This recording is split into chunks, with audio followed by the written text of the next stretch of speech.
Well, me too, but I have to go out anyway, so.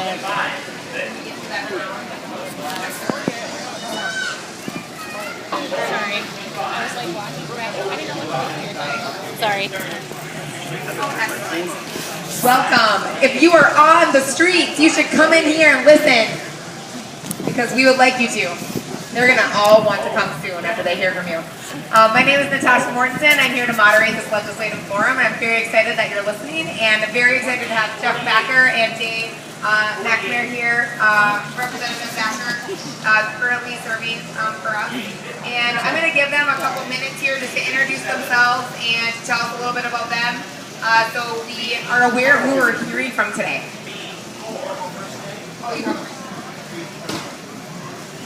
Oh, thank you for inviting me here today. I appreciate that. And thanks for everyone who's here. My name is Jay McNamara. I was born and raised in western Minnesota. I've lived my entire life out here.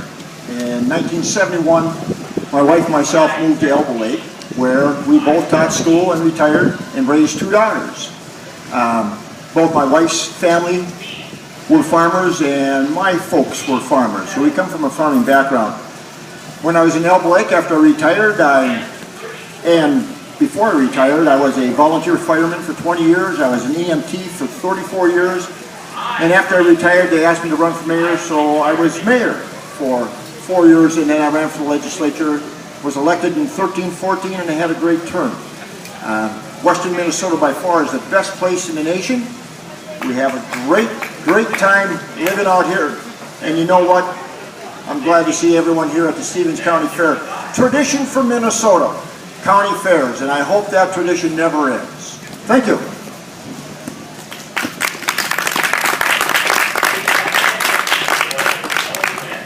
I'm Jeff Backer from Browns Valley, Minnesota. First of all, on the lighter side, if you ever say hi to me and I don't say hi back, that's because I have an identical twin brother. There are 2 of me. So, and sometimes that works really well. I have been at 2 places at once, but today I'm here. So I'm a small business owner. My twin brother and I, we run a business called BW Incorporated. We've been in business for 26 years, and we sell go-karts, ATVs, scooters online, and other recreational vehicles. Prior to serving as your state legislator, I was mayor of Browns Valley during 2007, during the worst time in our city's history with the flood, and learned a lot there, and we were able to come back stronger than ever. Also, I have served on school board. One of the reasons that I have ran, I continue to run, is I am concerned about West Central Minnesota. You know, if we go from Canada down to Iowa, basically there is not one community larger on the Minnesota side. And what we're doing, feeling, and I've heard this from other people, we're driving entrepreneurs, business owners into the Dakotas, and we need to change that. So that's one of the main reasons. I've also have volunteered as an EMT for 23 years in our community.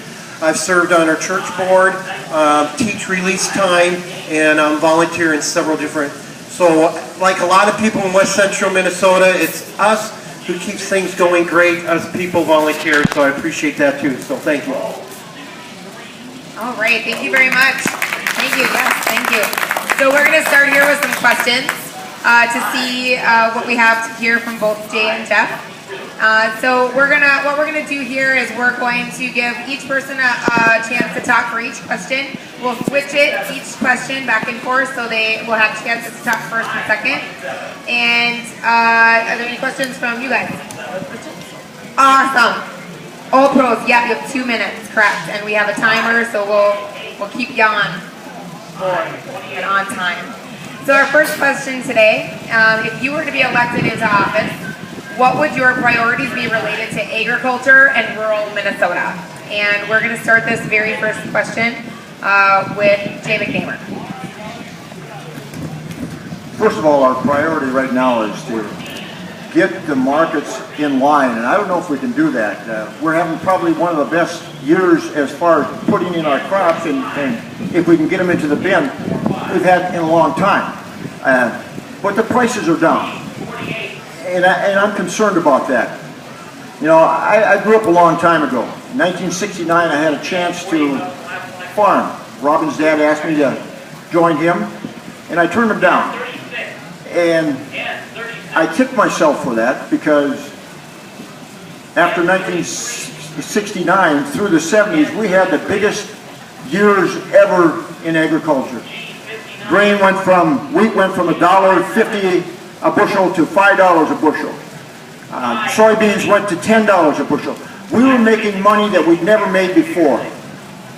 And just like anybody else, if I would have been in farming then, we would have expanded, we would have taken and bought new machinery, built new shops, and we would have gotten overextended. And that's exactly what happened, because when the 80s came along, we had a severe drop in prices.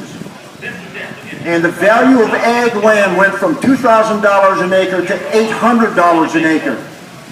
And all of a sudden we had people that were over in debt and had not enough collateral to cover it. And we had farms being called in. And we had farms foreclosed. As a matter of fact, Robin's dad, his farm went under. And I would have been with him. And my folks might have been with us also. I made the right decision. We're seeing the same thing happen right now. Prices have dropped. Take a look at your land prices. They're dropping also. And all of a sudden, hopefully everyone's been watching that bottom line so we don't get overextended and we get our farms called in for lack of collateral. All right, thank you so much. Your 2 minutes is up. We'll change here to in regards with ag, you know, as a business owner, the market plays a big part of ag. I'm a business owner. But first of all, we need state government to be a better partnership with ag. In regards with what happened, you know, one of the things that I was very proud of is we were able to stop this one-size-all-fit buffer that Governor Dayton wanted. He wanted a $10,000 fine, he wanted a DNR buffer cop, and we were able to stop that. And we need to understand, we in the House, the current leadership in the House understands that farmers are the best stewards of the land. And we need to also continue that tradition and not be controlled by the environmental metro groups. So we need to continue to do that. Along with that, healthcare.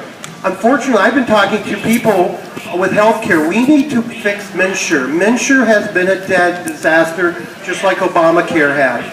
I just was talking to a person right before here over at the booth. At the end of the year, he's losing his insurance. Why? Because we're going from a program that is highly inefficient. It's kicking out the middle class, and hopefully we'll have a question later on about that. But we have to improve MNsure. We have to get rid of MNsure and go back to a system that worked like MNCare and so forth. That's going to help with the ag economy because we are business owners.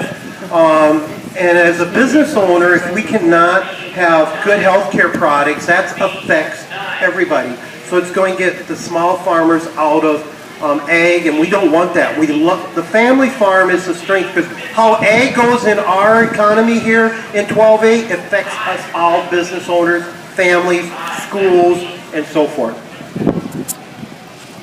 All right, thank you very much. Our next question, we'll start with Jeff on this question. Often in agriculture and the conversations that I've had with people and how I personally feel, a lot of decisions are often being made to regulate agricultural practices by people that perhaps have little agricultural knowledge, and they're not using non-science based facts, and there's just a lot of emotion involved in the decisions that are being made. What impact could you have to ensure that farming regulations are set by science-based facts and by agriculturalists and not by emotional decisions from people that perhaps aren't the most knowledgeable about that subject?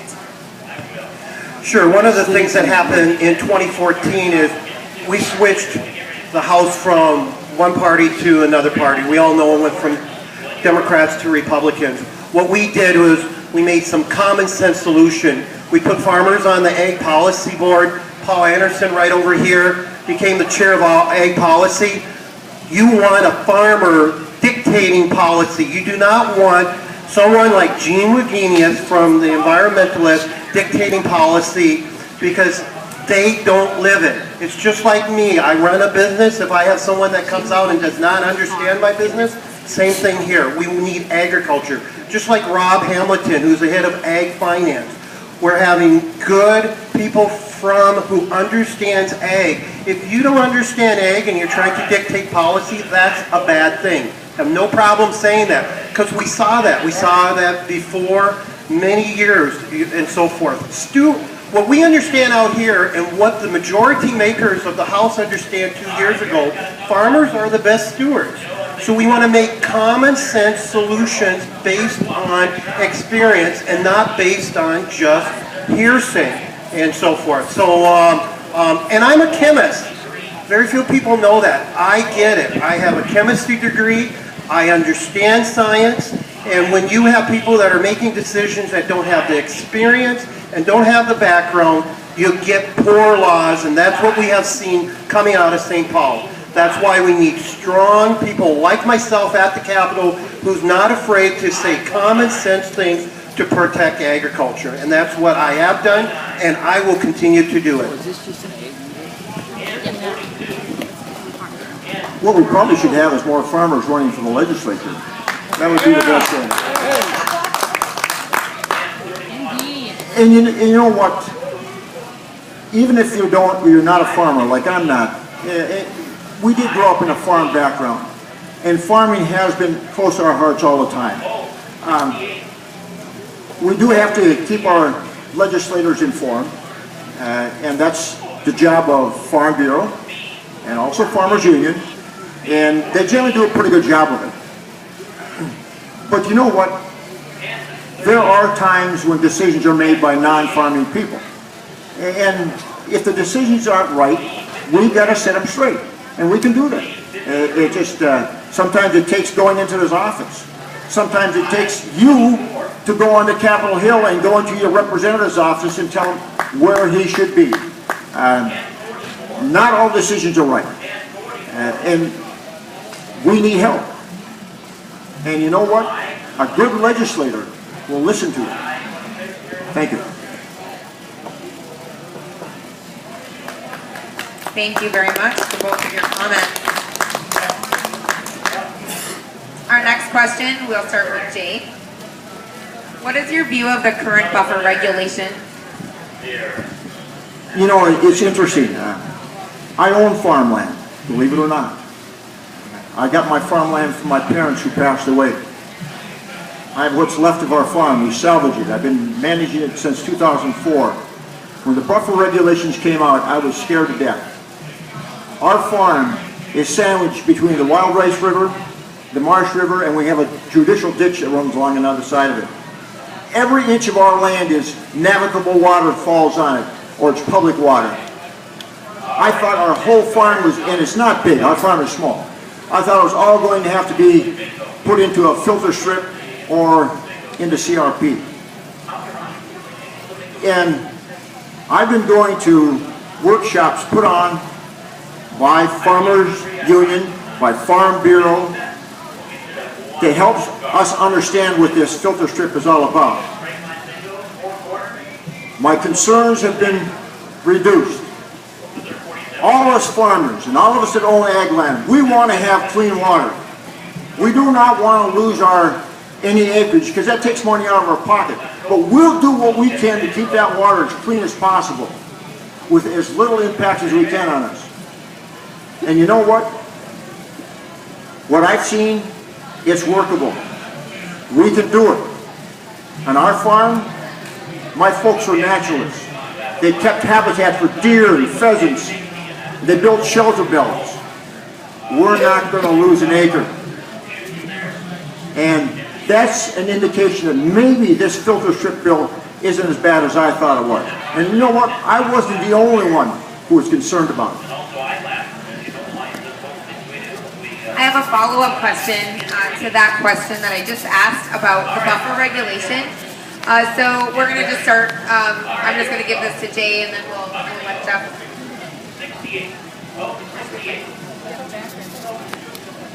Okay, no, we'll wait. Let's just have Jeff answer and then I'll do the follow-up question following that. Is that okay? All right. You're running the show. So what you say, you can. What you say, go. One of the things that we fought, us majority makers, which were 10 of us from Greater Minnesota, we fought the one-size-all-fit buffer strips. We understand, farmers understand, you have to have clean water because they're passing down the farm generation to generation. But that bill that came out initially was horrible. 50-foot buffer, one-size-fit-all, DNR cop, $10,000 fine, and was put together initially by people who did not understand how water flows into our ditches out here. Water does not go in our ditches evilly. You have inlets. Also, we have ditches that don't go down. The crest comes, it goes the other way. And we were proud to fight Dayton and the environmentalists on this because we wanted something common sense.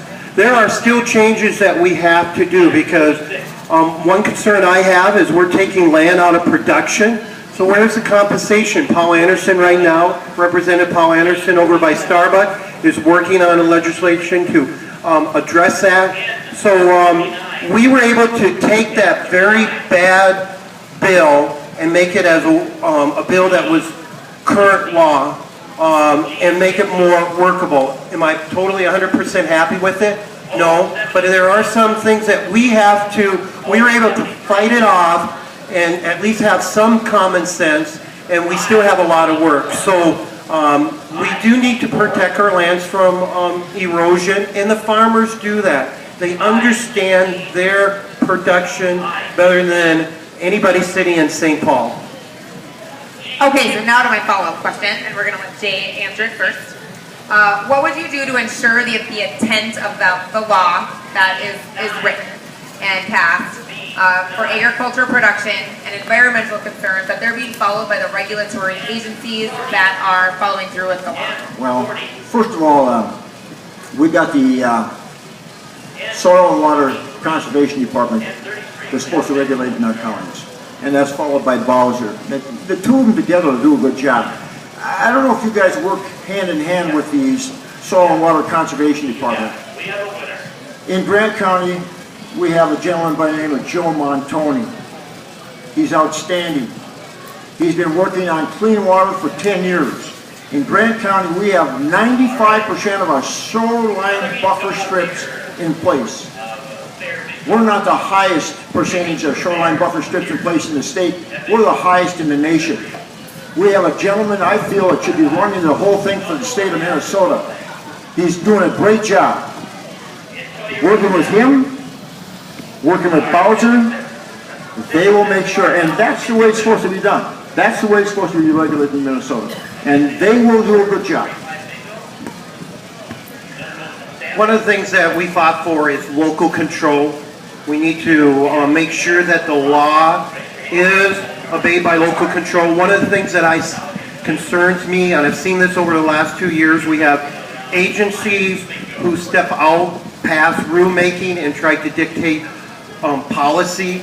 So when we put that in and we negotiated with the governor, we wanted local control, soil water conservation district, and we're going to continue to fight for local control because that's where you get your best policy. The way that we do our land here is totally different from southwestern Minnesota, which is totally different from up northern Minnesota. We cannot have a one-size-all-fit-all. That's why when we were negotiating, we said we had to have local control. Even though we kept hitting brick wall, we did not cave on that. We wanted local control because that's your best way. Your neighbors understand alternative practices in that law. We also talked about alternative practices, again, because not all areas are the same. There are parts in Minnesota that it's a cliff. It drops down. So do we have the same buffer requirements that we do next by Dumont, Minnesota, or by Hancock? No, that don't make sense. And so I'm going to continue to fight for local control instead of agency control because, again, us locals, we understand our area in west central Minnesota better than we understand southern Minnesota. There's uniqueness to each area.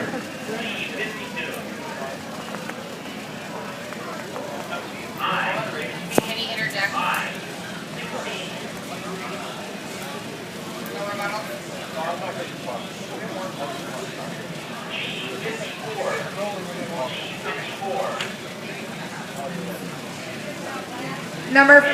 So we're going to have our next question here. Thank you for those comments. Many of our rural community members here and all around rural Minnesota own land.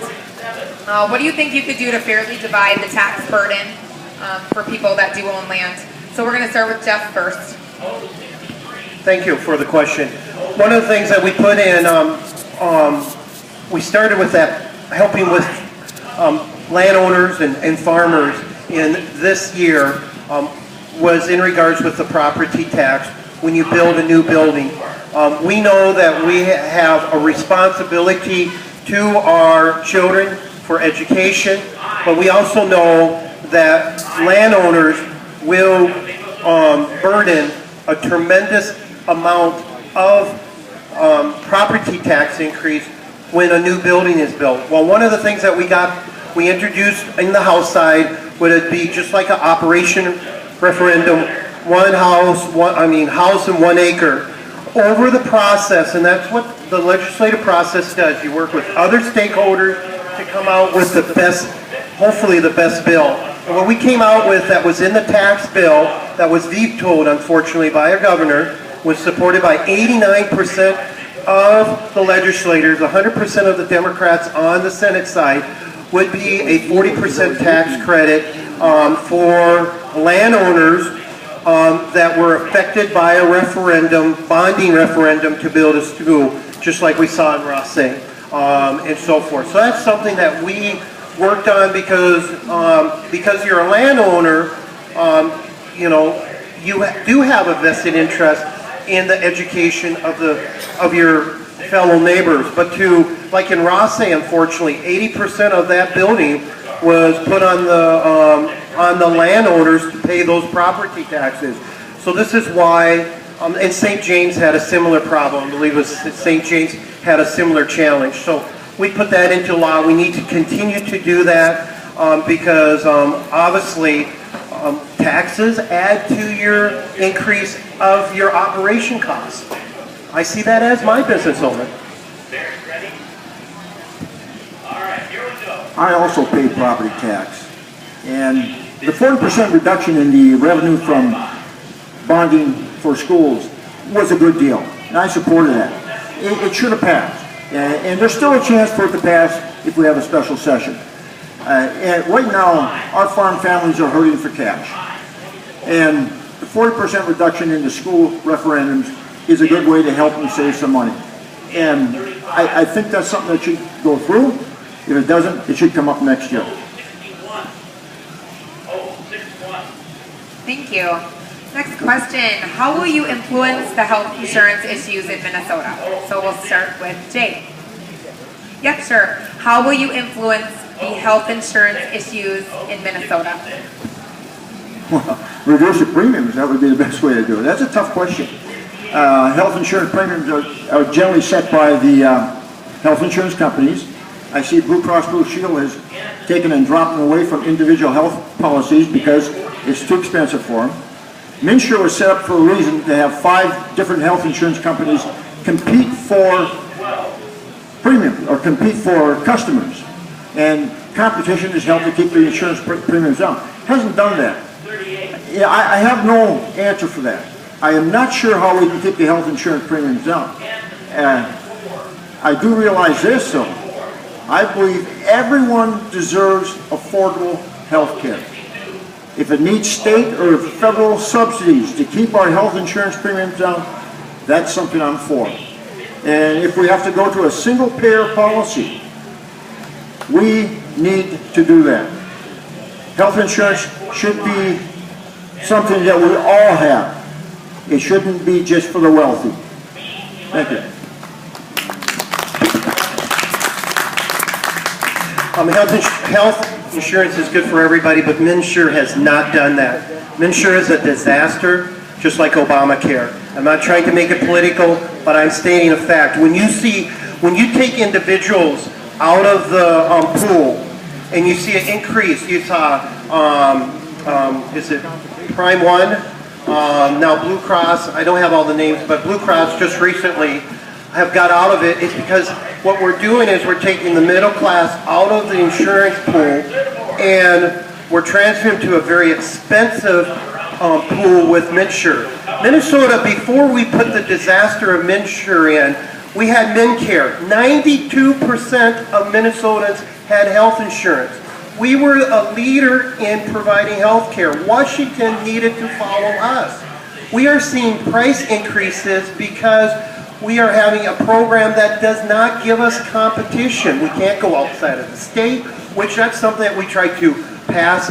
We passed it in the House, but we couldn't get it signed from the by the governor or pass the other body. We need competition. MNsure is not competition. That's like me trying to sell, with my business selling ATVs and turning it over to the government. It would not work. MNsure does not give us competition at all, and this is why we're seeing price increases with premium, is because when you take people out of the program, and you can't afford it. And so what's going on? We need to, get rid of MNsure, we need to go back to MnCare, we need to go back to a competition program, and we are going to provide good programs. We're seeing that here in West Central Minnesota. The counties run a program, 13 counties. It's successful. We had that with MnCare and it worked. Thank you. All right, this one's kind of lengthy, so I'll try to take spaces. Pay attention. Okay, listen closely. I will do it. There is growing concern of the lack of a skilled agricultural workforce. What will you do to ensure our public education system, and that's, I'm talking about including the K-12 school districts, technical schools, MnSCU institutions, and the U of M, University of Minnesota. How can they address this concern? It's my question first, okay? It is your question first. Congratulations. Thank you, thank you. I just won a prize, thank you. First of all, that is really, the answer of that is not just education. Education is very important. Last 2 years we've invested more money into education. We shrink the disparity between greater Minnesota schools and also metro schools. In the tax bill that was vetoed by the governor, approved by both the Senate and the House by 89%, we had tax credits for families saving. We also had loan forgiveness. So we get it with Bud Nornis as chair on the House side. We've been doing things with Jennifer Loom to do that. What we also have to see to help our workforce, education plays a tool, but also rewarding people to take risks is part of that equation. One of the things that was in the tax bill that we were really proud of is we were going to give, most people do not know that the state of Minnesota has a general property tax that taxes you from, if you're a business owner. What we wanted to do is forgive the first $100,000, which would affect businesses here in 12A. First $100,000 for property tax so we can compete against Minnesota and North Dakota. I'm a business owner. I have trouble with workforce because we are driving them to North Dakota and South Dakota. We have the best education. They come here for education. I met several people from the University of Minnesota the last 2 years from Warren. Great students, sharp. But ask them the question, are you going to stay in this area? That is where we don't get a good grade because we have tax policies. We have regulatory policies that takes entrepreneurs, young people who want to stay in this area, and we're shipping them out to other parts of the country and other states. So it's a two-tier approach. We are on track. We will fight for strong education. We've done that the last 2 years. We also have to reward people to want to take risks and be entrepreneurs, be a one-person business owner, two-person hire business owner, 5 employees. We need to reward those people.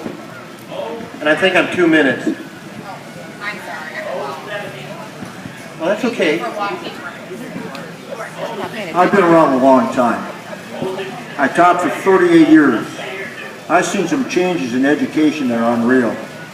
When I first started teaching in 1969, we had something called vocational high schools, where kids could go to school, and if they weren't going to go to college, they could take a mechanics class, they could take a diesel mechanics class, they could take a carpentry class. That disappeared. You know what? We need to go back to that. And I've talked to not only business people, but other big farm implement dealers that need people to work right now, and they need them right out of high school. We should start teaching our kids again the basics of vocational education. We need to bring back some of the old things that have been lost. And I know Fergus Falls High School and Alexandria High School have gone into starting to train people to go right to work right after high school. That's the right thing to do. Not every kid's going to be a four-year degree student. Not every kid wants to go to college. And you know what? Those kids, sometimes they're hard to keep in the classroom. But you get them in that vocational spot. You get them in that mechanic shop. You get them into the carpentry shop. That's where they'll excel. That's where they'll do well. That's what we need to do. We need to look at our education.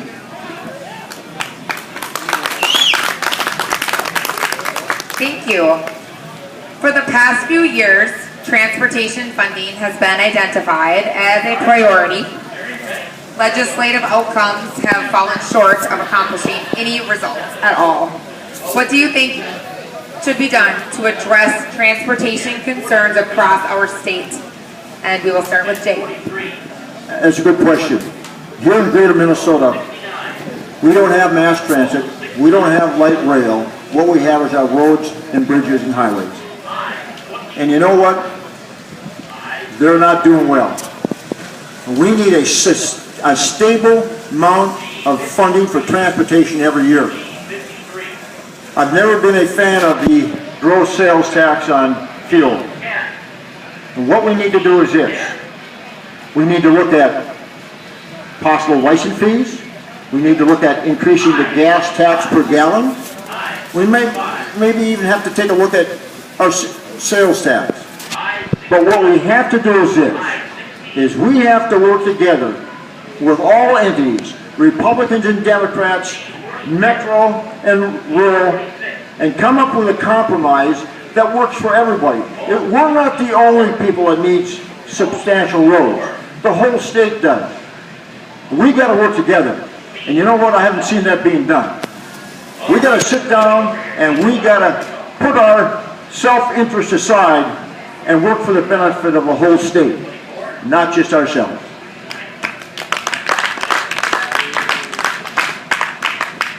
Yeah, we took that transportation up this year because it was not taken up 2 years ago prior to I got in. And one of the things is we, the Senate and the House is controlled by Republicans, Senate by the DFL. We sat down and came up with a plan to interject $700 million into transportation. We had an agreement. We worked hard. We even invested into, first time ever in the history, we also gave money for roads in small towns under 5,000. Again, one of the reasons us majority makers from Greater Minnesota fought for that. We did that 2 years ago. We had it in this bill again. But what happened is we went down to the final minutes of the session, and we had 7 Metro Democrats on the Senate side throwing in the bill, handwritten bill. We've never seen that happen before. And as anybody who took a civics class, which we all have, knows that you have to have your identical bill on the House side and the Senate. And we had a gentleman's ladies agreement among all the leaders on the Senate side and the House side. We invested $700 million in roads and bridges and so forth. And it failed. It was not because of us House. We worked with the Senate. Senate worked with us, but we had 7 people on the Metro side who would not work with the rest of the state. And in regards with funding it, sales tax in regards with automobile, leasing, parts, we are generating that income already with those sales. Minnesotans agree, it makes sense. If I buy a tire, that sales tax should go to roads and bridges. If I buy something that deals with my vehicle, my car, motorcycle, That should go and fund roads and bridges. Thank you. All right. Water is a resource that is essential to agriculture. We cannot do our job without it. How will you protect access to continuing producing food in Minnesota of water? Local control again. You know, unfortunately, we're hearing that from the environmentalists that they want to regulate more and more water with irrigation. That is something that's not new. We need local control as Soil Water Conservation District, not this top-down that Bowser knows everything or the DNR knows everything. We need that local control because, for example, in the Hancock area, we have a lot of irrigation, a significant amount of irrigation over there because of the sandy soil. We produce good crops. With that irrigation, we're increasing our bushels per acre and so forth. So we need to protect that. We need good science. As a chemist, I understand that and so forth. So we make good policy by working with people who do this day in and day out and people who don't live outside of the area and try to dictate what they think it is. We want real life data. As a chemist, I worked with real life data. So that's my opinion. Well, more rain would help. That's one way. So, listen, good quality water is important to all of us. And it's not just the farmers that are important. It's also important to our cities and our local communities. And good quality water and water supply is a responsibility for not only the farmers, but it's also the responsibility of our cities and our homeowners such as ourselves. In order to keep our clean water the way we want it and have it not only for agriculture but for the rest of our communities, we all got to take part of it. I was going to interject here a little bit ago, and it has to do with the Soil and Water Conservation Department in Grant County. Joe Montoni puts on workshops that's good for not only farmers but people that live in town, and it teaches you how to conserve water, how to make water percolate back into the ground and replenish our reservoirs, aquifers. I invite all of you that when Joe puts on a workshop, go do it. He talks about something called a rain garden. One house with a rain garden that traps the rainfall, lets it percolate into the ground. And I said, Joe, that's just one house. He said, but what if every house in Grant County does that? That'll be an impact. That'll help us replenish our reservoirs. That'll help us replenish our aquifers and give us clean water. If you read about the Grant County Soil and Water Conservation District putting on a workshop, take it. It'll be eye-opening. It helped me pass some legislation. You ever heard of Forever Green? Using cover crops? That's part of it. I was part of it. Thank you. I do have a follow-up question to the water question. As agricultural communities become less populated and farmers take on more land, more livestock, and growth to be able to continue feeding our population as well as taking over for those that are unable to continue in agriculture for various reasons.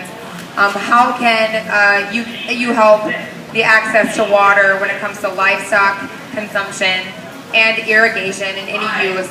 As agriculture grows, where do you see that going and where do you see that as part of the work you can do? Again, local control. Our local individuals understand the nature of the landscape better than some person in St. Paul.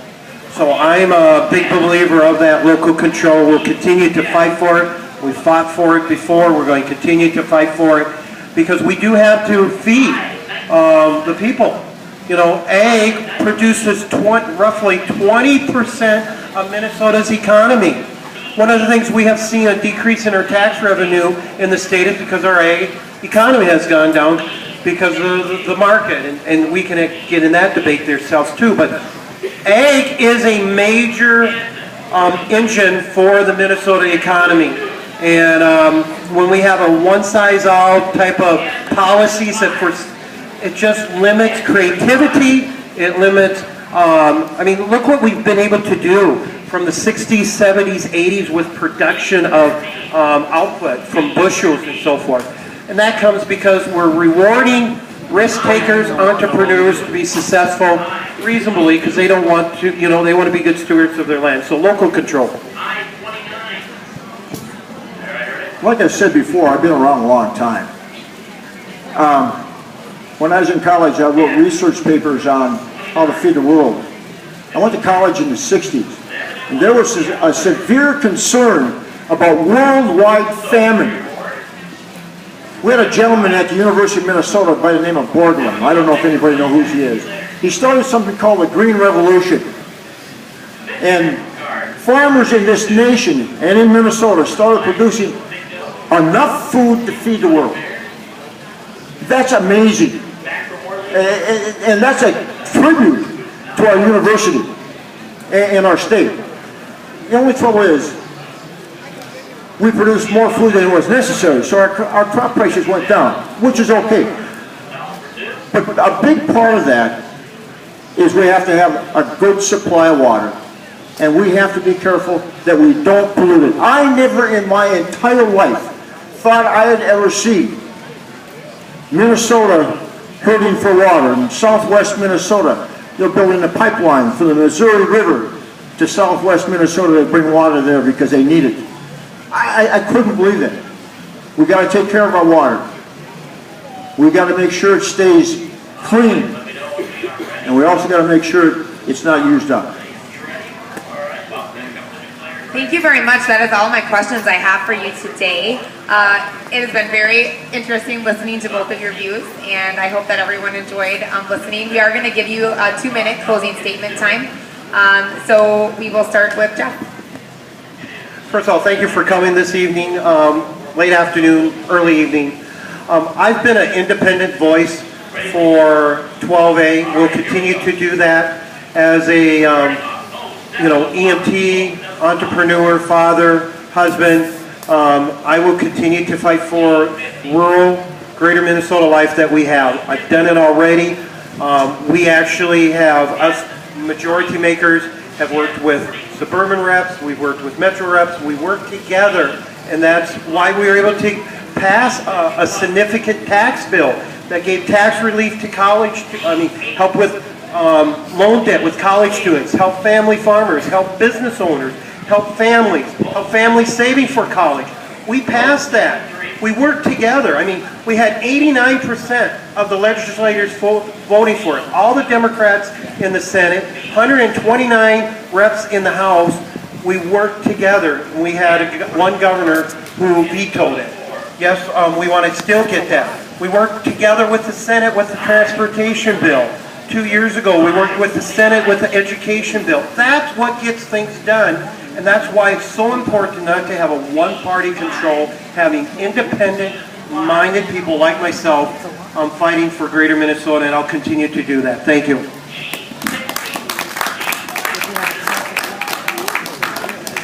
I want to come from a different perspective. I used to teach a class for Farm Bureau called First Care. First Care was dealing with farm accidents. And I hope you all realize it, and I hope we have a bunch of farming people out here.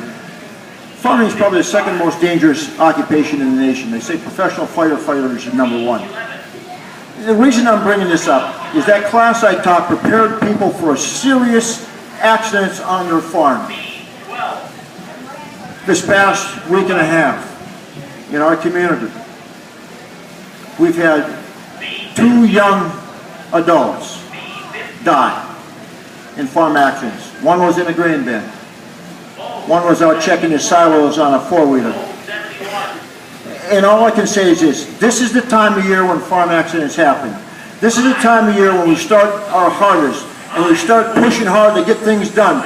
And sometimes we take shortcuts. Be careful. The single most important thing is you to your family. And I hope no one has an accident like it's happened in our community. It's devastating. Thank you for listening.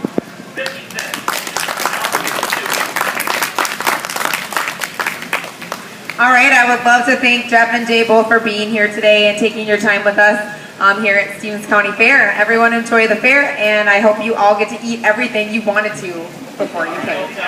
No calories at the fair. No. Have a great evening.